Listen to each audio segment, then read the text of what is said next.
I have to warn you, this is not a fancy vlog. This is probably the most basic of vlogs I will ever make, but I think it's still important.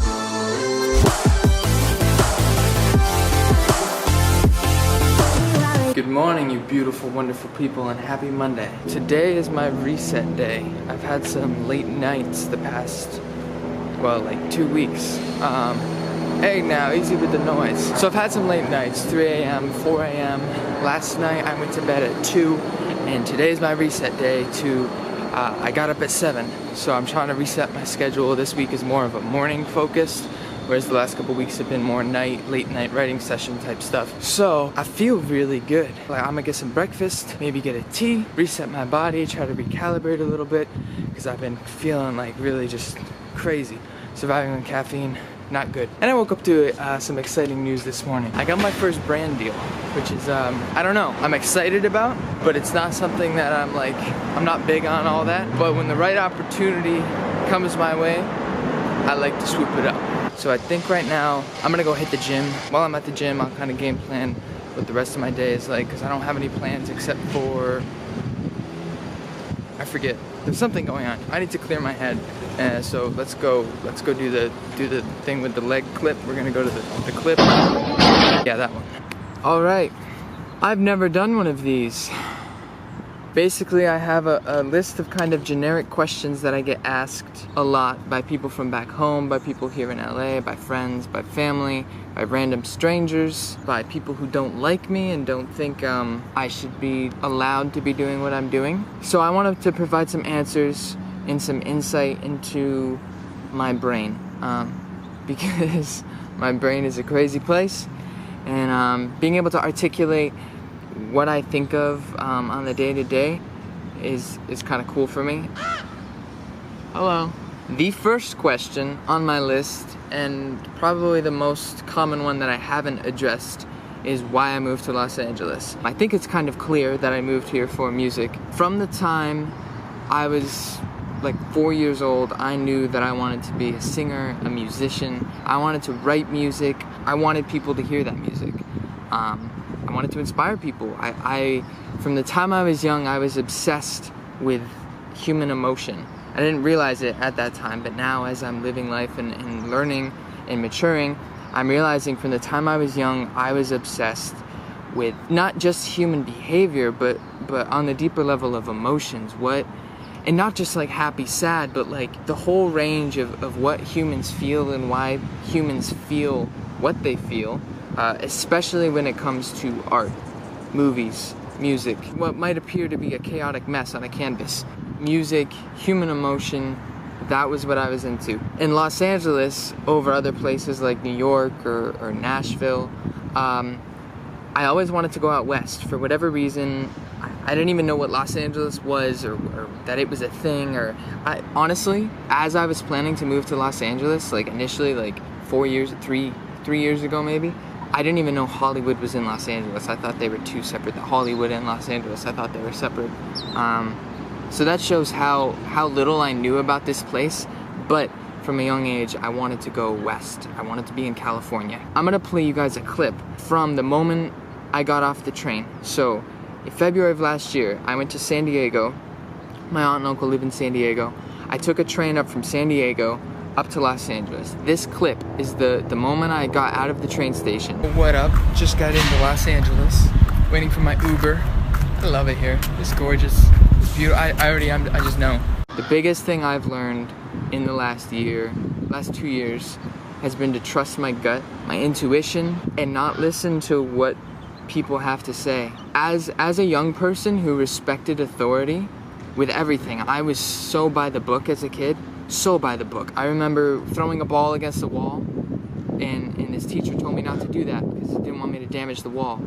I felt so bad. So as a person who really wanted to show older people that I respected them and listened to them, I took everything to heart, so much so, and also in friendships or relationships, I began to doubt myself. And I took the whole thing that teenagers don't know anything about life, they think they know everything. But I took that to heart so much, and I think I lost some ground in the short term, because I took that on so much. In the long term, I think it benefited me because I was able to see everything that happened there, and I actually learned a lot more than I would have if my mindset was just average of immediately not caring. But I cared so much that I was able actually to live through an experience of being so deprived and so, you got to do it this way, and not feeling that was right. And I was able to come through that on the other side and now have a 20/20 vision on it and analyze myself. I really enjoy understanding why I do things. Understanding the root, for me, makes everything so much more simple. Moving to Los Angeles was my first step in saying, no, I think you're all wrong, and this sounds very rebellious. It's not as rebellious as it sounds. No, you're all wrong. I know myself. I don't know everything. I don't know a lot about the world. But I know enough to know that me getting out of Vermont, me getting under the roof of my parents, and I had great parents, I wasn't running away by any means. I need to go do something and actually get life experience. So, next question. What's your plan? Golly gee, if that isn't the question of every junior, senior in high school, all the way up through probably until you're about 30, maybe even 60-year-olds get asked that question. I don't know. I'm about to contradict myself heavily on this question. I could tell you exactly what's going to happen for about the next 10 years, but I also have no idea what I'm doing. So let me explain that. I've kind of known my entire life what my life was going to look like, and I always knew that it wasn't going to be the way that the journey I anticipated. The journey was going to be whatever the journey was going to be, and whatever the decisions I made to lead up to each moment in time. But I kind of knew the general path that I was taking. And I could tell you that right now my plan is to really get good at my craft. I feel like I'm at a point in my music career that my sound is becoming consistent. I figured myself out musically. I'm getting better. Production, songwriting, collaborating, working with other people. I'm finding my strengths and weaknesses, and I'm dialing in on that. Now it's time to start forming and building the business of Brendan Foery Entertainment, and I've been laying that groundwork for years, very, very subtly. I think life is just a big strategy game, like chess, and I love chess. I'm not necessarily really good at it, but I do like chess. So I always kind of knew what was coming in the next 3 or 5 years, roughly. And so I always try to subtly lay the groundwork for that. So that way, as I move through life, or as I go into the next chapter, I've already thought about it a little bit. I don't have everything planned out, but there's plans A through Z in my head that I have, the next 10 years mapped out. Mapped out as in rough sketches of what things could look like in chunks, not that I know exactly every single day what I'm doing or exactly how I'm building this thing, because things change as well. The other thing I've learned is change is okay, and me changing is okay. As far as I could say everything I'm saying in this video right now, wake up tomorrow morning and realize I was all wrong, and make another video and be like, actually this thing was wrong, because it's all just myself, my journey, and my personal growth. I'm talking about what's going on in my life, what works for me, so I don't want any of this to be taken out of context and be like, no, it's not okay for you to change your mind. If you say something, you have to stick to it, because that could easily be taken out of context. So I feel like there's all these little things that I have to say to justify everything else I'm saying. So anyway, that's a blanket statement. I'm doing me. I'm gonna do me. You don't have to listen to me. That's fine. So don't attack me on anything I'm saying. By the way, this whole segment is good. There's gonna be lots of little tangents. So bear with me as I kind of, something pop up in my brain. I'm gonna go there. Next question. What are you doing in LA? That's kind of why I moved to LA. I think I kind of covered that. I'm making music, building a business for the long term. My phone just locked up because it's too hot. So, let's talk strengths and weaknesses real quick. Musically and creatively right now, I feel like I've been doing this, and it's been amazing. Creatively, my creative side, whether it's music or some video stuff, my creative side has been just skyrocketing over the past decade, especially musically. If you listen to my original music. Anyway, my music has gone from here to here, and it's about, in this new music I'm working on, like Before It's Too Late, Lasttofall, Madness, pretty up there, right? Those 3 tracks right now, if you don't know what I'm talking about, go to my Spotify or Apple Music page or wherever you listen to music and go listen to those three tracks. That was kind of, I felt like that was entry level, and I released like 20 something tracks previous to that too. The music I'm working on now is a step up from that, and I feel like things are consistent. Creatively, I'm at a high right now, which gives me the ability to dive into business more, and now I'm able to analyze what are my strengths and weaknesses. Team building, I'm realizing this lately, and realizing how it all connects to when I was young. I'm gonna tell a cool story here in a minute. Marketing, I'm not really sure if I'm good at that yet. I know I'm not good at it yet.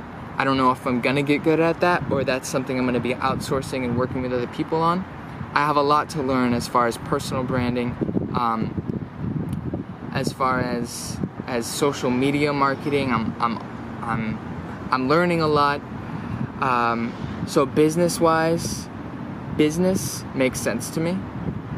Team building, HR, that all makes sense to me. It makes a lot of sense to me. I'm good at reading people and being able to understand what they want and communicate, and understand what they're trying to communicate. Side note, this feels good. I love articulating what's been going on in my brain and communicating that to a camera, to an audience, to people, however many people watch it. If it's 3, dope.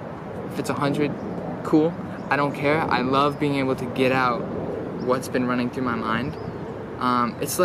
It's kind of like venting, but like a positive venting. Like, I'm not venting about problems, I'm venting about success and things I've been learning, and that feels amazing. Also, I think it shows a different side of me. The vlogs lately have shown a very goofy, a fun, energetic side of me, which is just as much me as this side, the more focused, the more business-minded. Both equal parts of me. That's what makes me me. But it's cool to be able to showcase kind of what people don't see. People don't see much of anything of me building a business, and I'm gonna dare to say this, for the last decade. But I grew up in business, and in the family business, so I don't think that's unreasonable of me to say that, because I grew up in it, and I think that's a legitimate statement, that I have been building a business for the last decade, laying the foundation. I haven't been running a business for the last decade. I've been building a business for the last decade. Maybe I'll rephrase that and say preparing to build a business, because I don't want people to freak out. But I also I think people understand how in it I was at 7 years old. I remember having these types of conversations with my brother when he was like 6. Like, that was a legitimate thing. Like, I remember walking down our driveway and when we moved to our new house and telling him about all of this. But I have been, in my mind, working on what's happening right now for a long time. Okay, back to the whole strengths and weaknesses thing. I love teamwork. I'm a huge fan of teamwork, and I'm realizing that is my biggest asset right now in the business end. I love when people work together. I love camaraderie. If I wasn't, my brother's going to the Air Force, for those who don't know. He's going to Norwich University for 4 years, and then he's gonna try to go into the Air Force as a combat rescue officer.